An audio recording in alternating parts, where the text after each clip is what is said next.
The West African nation of Ivory Coast found itself at the center of unsettling reports this week. Beginning around May 21, 2025, whispers of a potential military coup began to circulate. These initial murmurs quickly escalated, painting a picture of significant instability within the country. The reports suggested that more than just political maneuvering was afoot. They hinted at an active military intervention or a large-scale civil uprising, particularly in Abidjan, the economic capital. This news, naturally, caused considerable alarm both domestically and internationally, given the nation's past struggles with political volatility and its important role in the region. Adding fuel to these initial concerns were more specific and disturbing claims. Some early reports, emerging before official verifications could be made, spoke of gunfire echoing across Abidjan. Such sounds in any context are a cause for panic, but in a nation with a history of conflict, they carry an even heavier weight. These accounts contributed to a growing sense of unease among the populace. Furthermore, unconfirmed figures began to appear, alleging that dozens of people, specifically at least 33, had lost their lives over a tense 48-hour period between May 19th and May 20th. These casualty numbers, though unverified at the time, intensified the perception of a severe crisis unfolding. The situation was reportedly exacerbated by an apparent information vacuum. During the early stages of these rumors, sources indicated that the government's presence seemed to be fading.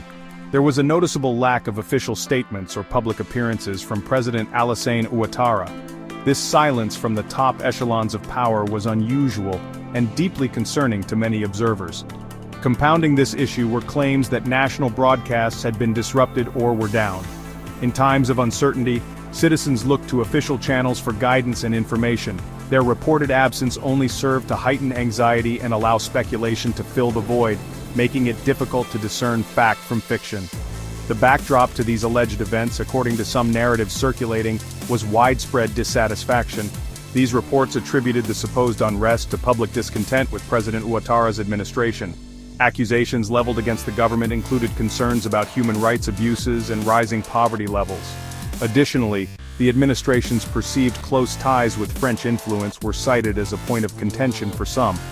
Protesters, as per these unconfirmed accounts, were reportedly accusing the government of acting as a puppet for foreign powers, notably France and the United States, and criticizing an expanding presence of AFRICOM in the region.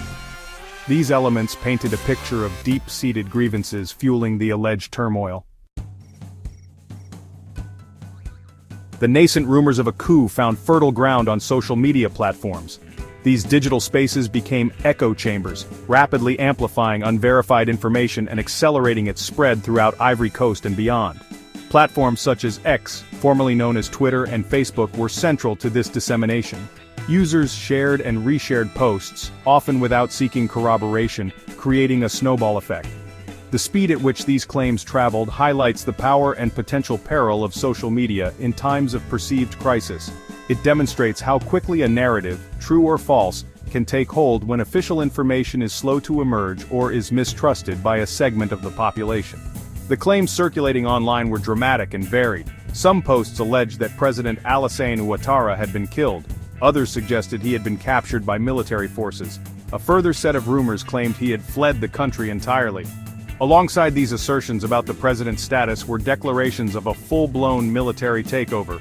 For instance, one user on the X platform specifically claimed that President Ouattara might have been killed after military forces had allegedly seized control on Tuesday, which would have been May 20th or 21st. On Facebook, the discussion was widespread, with reports indicating that around 9,700 users were actively discussing the alleged coup, showing significant engagement with the unverified news. The virality of these coup narratives underscores a significant challenge in the modern information age. The digital landscape allows for the instantaneous spread of news, but it does not inherently possess a mechanism for quality control or fact-checking at the same speed. This means that misinformation can often outpace the truth, especially in situations designed to evoke strong emotional responses like fear or anger. The sheer volume of users engaging with these coup rumors on platforms like Facebook indicates how quickly a piece of unverified information can reach a substantial audience, shaping public perception before official clarifications can be widely disseminated and absorbed by the concerned public. beyond the core claims of a coup and the president's alleged demise or disappearance, other pieces of disinformation also circulated. For example, there were reports that internet access across the nation had been disrupted or entirely cut off. Such a move, if true, would align with tactics sometimes employed during periods of political instability to control information flow or suppress dissent. However, these claims of internet disruption, much like the primary coup rumors, would later be directly refuted by credible sources on the ground. This pattern of layered misinformation, where one false claim supports another, makes it even more challenging for ordinary citizens to navigate the information landscape and understand the true state of affairs. The tide of rumor began to turn with definitive actions from the Ivorian government. On Wednesday, May 22, 2025, President Alassane Ouattara was not missing, nor had he fled. Instead, he was visibly and actively engaged in his official duties.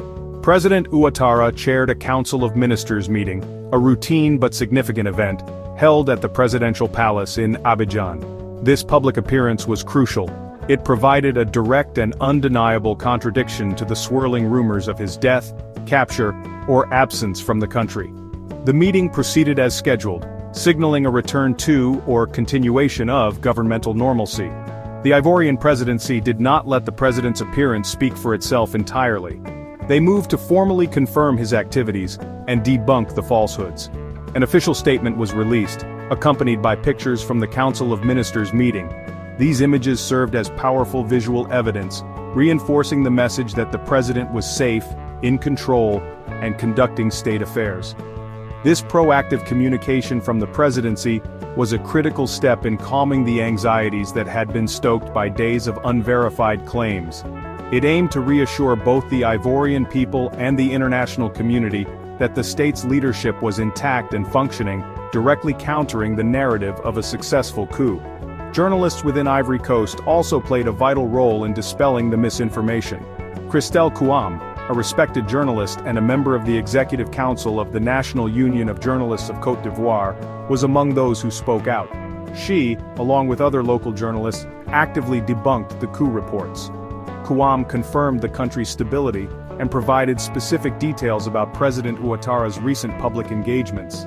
She noted his presence at the Africa CEO Forum the previous week, and crucially, his attendance at the Council of Ministers meeting on Wednesday, May 22.